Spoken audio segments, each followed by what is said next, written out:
ਫਿਰ ਅਕਾਲੀ ਦਲ ਨੇ ਕਿਉਂ ਨਹੀਂ ਤੁਹਾਡੇ ਨਾਲ ਆ ਕੇ ਹੱਥ ਮਿਲਾਇਆ, ਕਿਉਂ ਨਹੀਂ ਤੁਹਾਡੇ ਨਾਲ ਰਲੇ? ਔਰ ਕਮਲਦੀਪ ਕੌਰ ਉਹਨਾਂ ਨੂੰ ਕੀ ਉਮੀਦਵਾਰ ਐਲਾਨਣਾ ਉਹਨਾਂ ਦੀ ਮਜਬੂਰੀ ਸੀ? ਇਹਨਾਂ ਦੇ ਮਨ ਦੇ ਵਿੱਚ ਥੋੜੀ ਜਿਹੀ ਖੋਟ ਸੀ। ਉਹ ਚਾਹੁੰਦੇ ਸੀ ਕਿ ਸਾਰਾ ਪਿੰਡ ਮਰ ਜੇ ਪਰ ਸਿਮਰਨਜੀਤ ਸਿੰਘ ਮਾਨ ਨੂੰ ਲੰਬਰਦਾਰੀ ਨਹੀਂ ਦੇਣੀ। ਬਸ ਗੱਲ ਤਾਂ ਇੱਥੇ ਸੀਗੀ। ਸੋ ਮੇਰੇ ਦੇ ਵਿੱਚ ਕੀ ਕਮਜ਼ੋਰੀ ਹੈ ਕਿ ਤੁਸੀਂ ਮੈਨੂੰ ਨਹੀਂ ਚਾਹੁੰਦੇ ਹੈਗੇ, ਤੁਸੀਂ ਕੈਦੀ ਸਮਝਦੇ ਹੋ, ਤੇ ਸਭ ਤੋਂ ਜ਼ਿਆਦਾ ਕੈਦ ਤਾਂ ਮੈਂ ਕੱਟੀ ਹੈਗੀ ਹੈ। ਉਹ ਤਾਂ ਕਹਿੰਦੇ ਕਿ ਬੰਦੀ ਸਿੰਘਾਂ ਦੀ ਰਿਹਾਈ ਵਾਸਤੇ ਜੇ ਕਮਲਦੀਪ ਕੌਰ ਉਹਨਾਂ ਨੂੰ ਜਿਵੇਂ ਉਮੀਦਵਾਰ ਐਲਾਨਿਆ ਗਿਆ, ਕਹਿੰਦੇ ਇਸ ਨਾਲ ਤਾਂ ਸੈਂਟਰ ਤੱਕ ਸੁਨੇਹਾ ਜਾਣਾ ਸੀ। ਦੇਖੋ ਕਿ ਪੰਜਾਬ ਦੇ ਲੋਕ ਜਿਹੜੇ ਨੇ ਉਹ ਬੰਦੀ ਸਿੰਘਾਂ ਦੀ ਰਿਹਾਈ ਨੂੰ ਲੈ ਕੇ ਇਕਮੁੱਠ ਨੇ ਔਰ ਕਮਲਦੀਪ ਕੌਰ ਉਹਨਾਂ ਨੂੰ ਜਿਤਾਇਆ ਵੀ ਹੈ ਲੋਕਾਂ ਨੇ। ਹੁਣ ਨਵੀਂ ਬੀਬੀ ਹੈ, ਇਹ ਕਦੇ ਪਾਰਲੀਮੈਂਟ ਦੇ ਵਿੱਚ ਬੋਲੀ ਨਹੀਂ, ਨਾ ਪਬਲਿਕ ਦੇ ਵਿੱਚ ਬੋਲੀ ਹੈ, ਤੇ ਮੈਨੂੰ ਤਜਰਬਾ ਹੈ ਕਿ ਮੈਂ ਮੋਦੀ ਦੀ ਅੱਖ ਨਾਲ ਅੱਖ ਮਿਲਾ ਕੇ ਪਾ ਕੇ ਇਹ ਸਾਰੀਆਂ ਗੱਲਾਂ ਬੰਦੀਆਂ ਦੀਆਂ ਕਰੂੰਗਾ।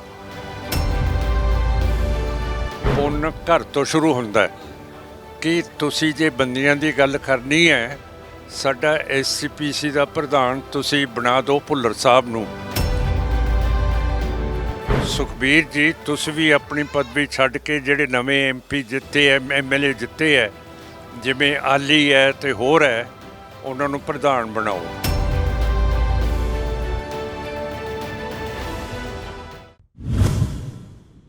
ਸ਼੍ਰੋਮਣੀ ਅਕਾਲੀ ਦਲ ਅੰਮ੍ਰਿਤਸਰ ਦੇ ਵੱਲੋਂ ਨਾਅਰਾ ਦਿੱਤਾ ਗਿਆ ਹੈ, ਜੇ ਪੰਜਾਬ ਦਾ ਰੋਕਣਾ ਹੈ ਘਾਣ ਤਾਂ ਸੰਸਦ ਭੇਜੋ ਮਾਨ। ਹਾਲਾਂਕਿ ਇੱਕ ਮਾਨ ਸੰਸਦ ਤੋਂ ਪੰਜਾਬ ਵਿਧਾਨ ਸਭਾ ਪਹੁੰਚ ਚੁੱਕਿਆ ਹੈ, CM ਬਣ ਚੁੱਕਿਆ ਔਰ ਹੁਣ ਦੂਸਰੇ ਮਾਨ ਸੰਸਦ ਦੇ ਵਿੱਚ ਜਾਣ ਦੀ ਤਿਆਰੀਆਂ ਕਰ ਰਹੇ ਨੇ। ਸਾਡੇ ਨਾਲ ਸਿਮਰਨਜੀਤ ਸਿੰਘ ਮਾਨ ਹੋਣੀ ਮੌਜੂਦ ਨੇ। ਮਾਨ ਸਾਹਿਬ, ਇੱਕ ਮਾਨ ਸਾਹਿਬ ਪੰਜਾਬ ਔਰ CM ਬਣ ਚੁੱਕੇ ਨੇ ਔਰ ਹੁਣ ਤੁਸੀਂ ਸੰਸਦ ਦੇ ਜਾਣ ਦੇ ਲਈ ਤਿਆਰੀਆਂ ਕਰ ਰਹੇ ਹੋ। ਵਾਹਿਗੁਰੂ ਜੀ ਕਾ ਖਾਲਸਾ ਜੀ, ਵਾਹਿਗੁਰੂ ਜੀ ਕੀ ਫਤਿਹ। ਜੇ ਤੁਸੀਂ ਮਾਨਾਂ ਦੇ ਉੱਤੇ ਵਿਸ਼ਵਾਸ ਕੀਤਾ ਤੇ ਫਿਰ ਮਾਨ ਨੂੰ ਵਿਸ਼ਵਾਸ ਉਹਦੇ 'ਤੇ ਕਰਕੇ ਪਾਰਲੀਮੈਂਟ ਦੇ ਵਿੱਚ ਭੇਜ ਦਿਓ। ਇਹ ਲੋਕਾਂ ਨੇ ਫੈਸਲਾ ਲੈਣਾ ਹੈ। ਕੀ ਲੱਗਦਾ ਹੈ ਇਸ ਵਾਰ ਸਥਿਤੀ ਕੀ ਨਜ਼ਰ ਆ ਰਹੀ ਹੈ? ਹਾਲਾਂਕਿ 2 ਮਹੀਨੇ ਹੀ ਹੈ ਜੇ ਗੁਜ਼ਰੇ ਨੇ ਪੰਜਾਬ ਵਿਧਾਨ ਸਭਾ ਦੀਆਂ ਚੋਣਾਂ ਨੂੰ ਔਰ ਇੱਕ ਵਾਰ ਫਿਰ ਜਿਹੜੀ ਇਹ ਜ਼ਿਮਨੀ ਚੋਣ ਆ ਗਈ ਆ, ਆਮ ਆਦਮੀ ਪਾਰਟੀ ਲਈ ਵੀ ਇਹ ਇਮਤਿਹਾਨ ਹੈ। ਕਿਵੇਂ ਵੇਖਦੇ ਹੋ ਇਸ ਵੇਲੇ ਤੁਹਾਨੂੰ ਕੀ ਲੋਕਾਂ ਦਾ ਜਿਹੜਾ ਮੂਡ ਹੈ ਉਹ ਨਜ਼ਰ ਆ ਰਿਹਾ? ਜਿਹੜੀ ਨਵੀਂ ਸਰਕਾਰ ਬਣੀ ਹੈ ਸਰ ਸਾਹਿਬ, ਉਸ ਨੇ ਜਿਹੜੇ ਮੁੱਦੇ ਹੈ, ਹਿਫਾਜ਼ਤ ਹੈ ਲੋਕਾਂ ਦੀ, ਉਹ ਪੂਰੀ ਤਰ੍ਹਾਂ ਸਾਰੇ ਪਾਸੇ ਕਰ ਨਹੀਂ ਸਕੀ। ਜਿਵੇਂ ਮੂਸੇਵਾਲ ਸਾਹਿਬ ਨੂੰ ਸਾਜ਼ਿਸ਼ ਦੇ ਨਾਲ ਮਰਵਾਤਾ ਹੈ।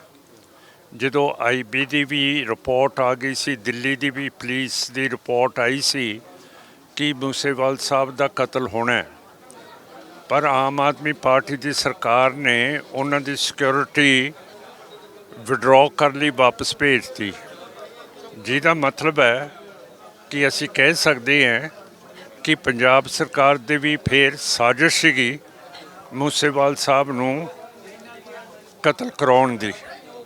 ਜੇ ਉਹਨਾਂ ਦੇ ਕੋਲੇ ਇਹ ਰਿਪੋਰਟਾਂ ਆਈਆਂ ਸੀ ਤੇ ਜੇ IB ਨੇ ਤੇ ਦਿੱਲੀ ਪੁਲਿਸ ਜਿਹੜੀ ਸੈਂਟਰ ਦੇ ਥੱਲੇ ਚੱਲਦੀ ਹੈ, ਆਪਣੇ ਹੋਮ ਮਿਨਿਸਟਰ ਅਮਿਤ ਸ਼ਾਹ ਦੇ ਤੇ ਜਿਹੜੇ ਸੈਂਟਰ ਦੇ ਸੈਕਟਰੀ ਹੈਗੇ ਆ ਹੋਮ ਦੇ, ਉਹਨਾਂ ਦਾ ਨਾਂ ਹੈਗਾ ਕੀ ਹੈ ਇਹ,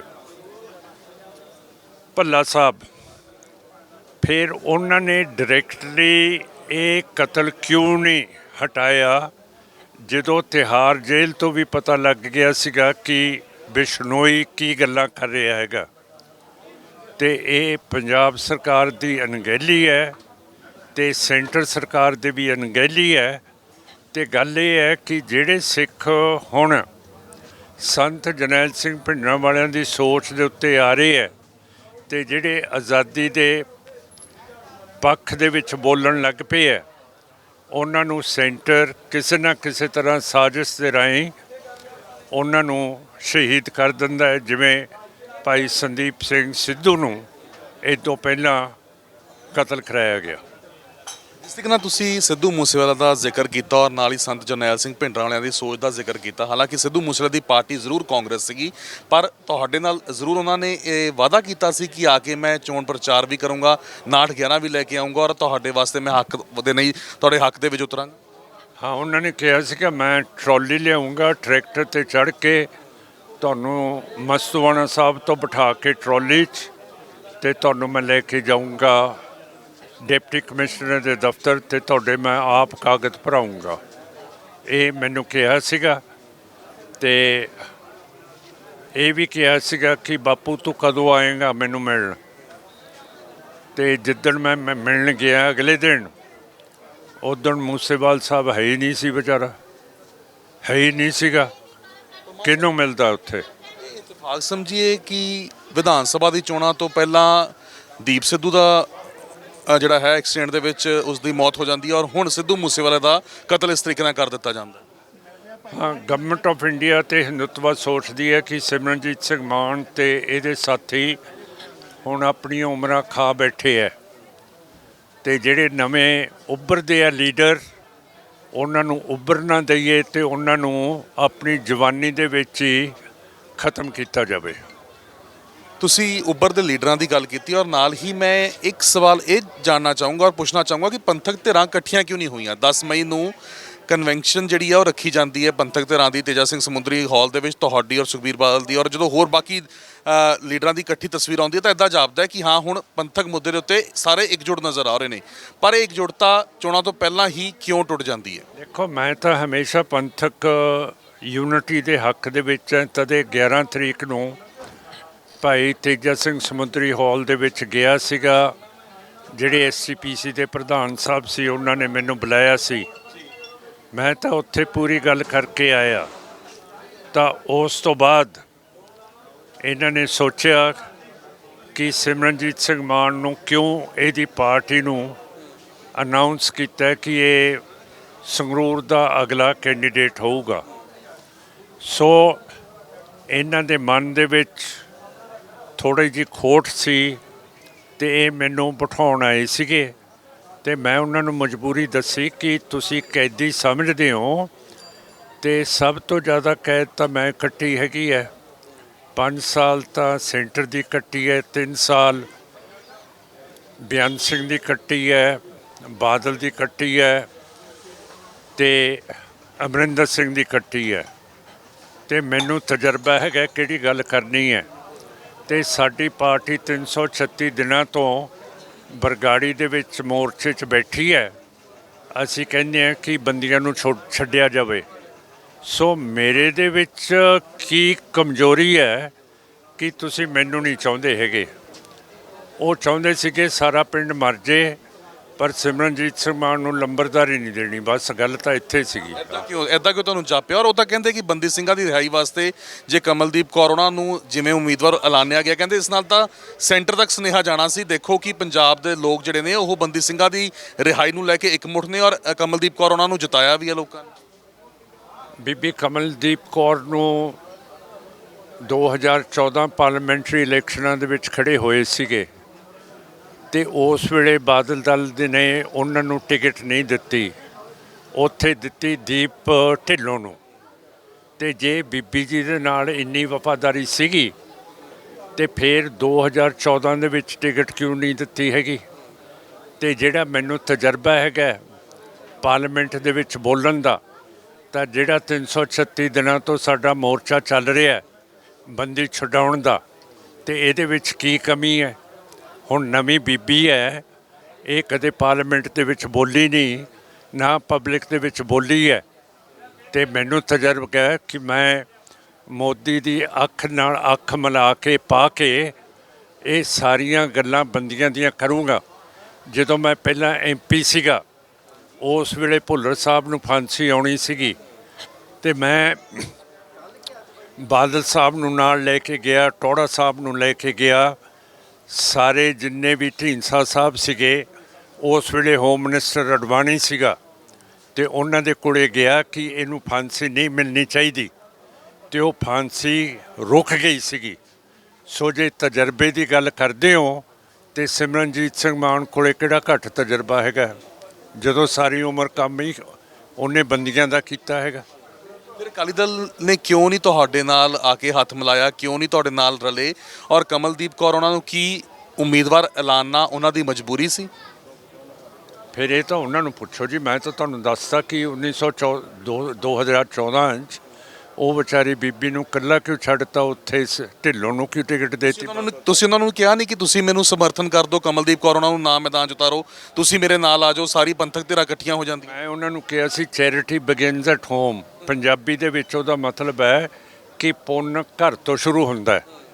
ਕਿ ਤੁਸੀਂ ਜੇ ਬੰਦੀਆਂ ਦੀ ਗੱਲ ਕਰਨੀ ਹੈ, ਸਾਡਾ SCPC ਦਾ ਪ੍ਰਧਾਨ ਤੁਸੀਂ ਬਣਾ ਦਿਓ ਭੁੱਲਰ ਸਾਹਿਬ ਨੂੰ, ਤੇ ਦਮਦਮੀ ਟਕਸਾਲ ਦਾ ਪ੍ਰਧਾਨ ਬਣਾ ਦਿਓ ਤੁਸੀਂ ਜਥੇਦਾਰ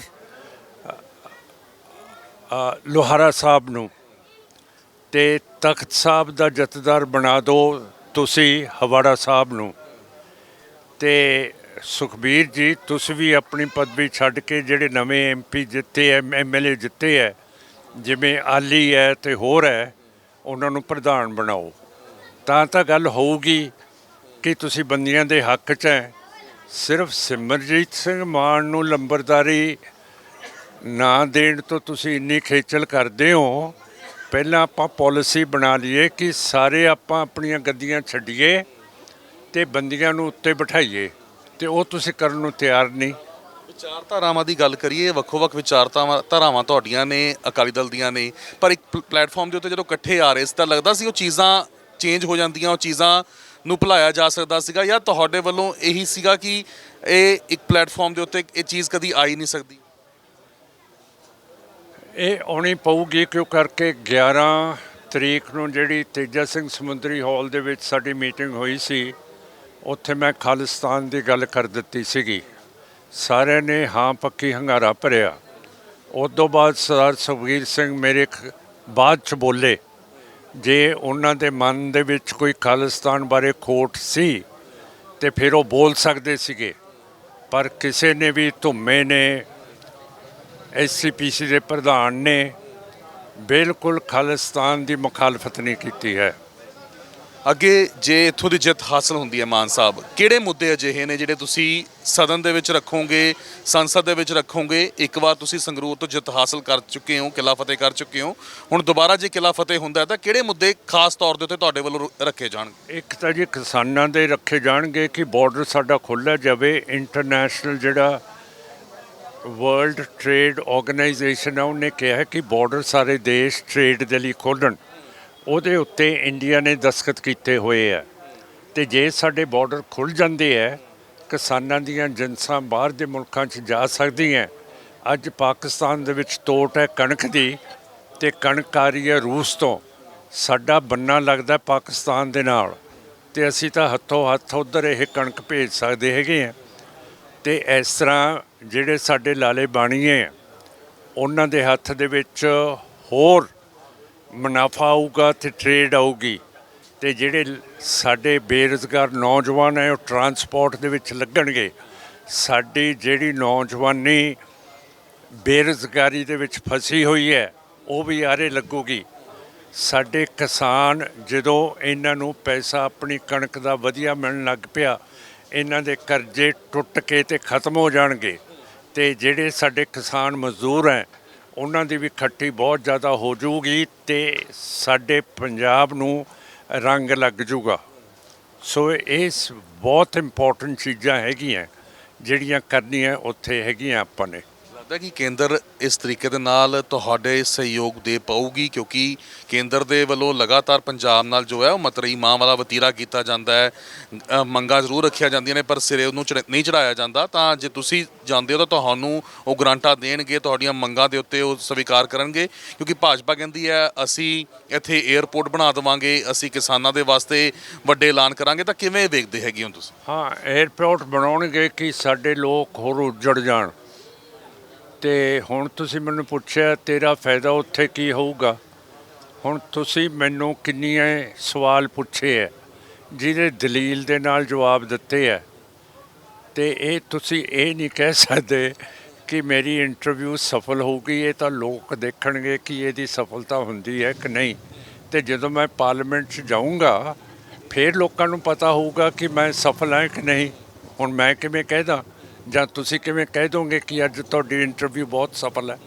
ਬਹੁਤ ਬਹੁਤ ਧੰਨਵਾਦ ਮਾਨ ਸਾਹਿਬ। ਤਾਂ ਸਿਮਰਨਜੀਤ ਸਿੰਘ ਮਾਨ ਖਾਸ ਤੌਰ ਦੇ ਉੱਤੇ ਪ੍ਰਚਾਰ ਕਰ ਰਹੇ ਨੇ ਔਰ ਕਹਿ ਰਹੇ ਨੇ ਕਿ ਜੇ ਇੱਕ ਵਾਰ ਫੇਰ ਤੋਂ ਇੱਥੋਂ ਦੀ ਜਿੱਤ ਹਾਸਲ ਹੁੰਦੀ ਹੈ ਤਾਂ ਸੰਗਰੂਰ ਦੇ ਔਰ ਜਿਹੜੇ ਕਿਸਾਨਾਂ ਦੇ ਨਾਲ ਜੁੜੇ ਹੋਏ ਮੁੱਦੇ ਨੇ ਉਹ ਸੰਸਦ ਦੇ ਵਿੱਚ ਉਠਾਊਂਗਾ।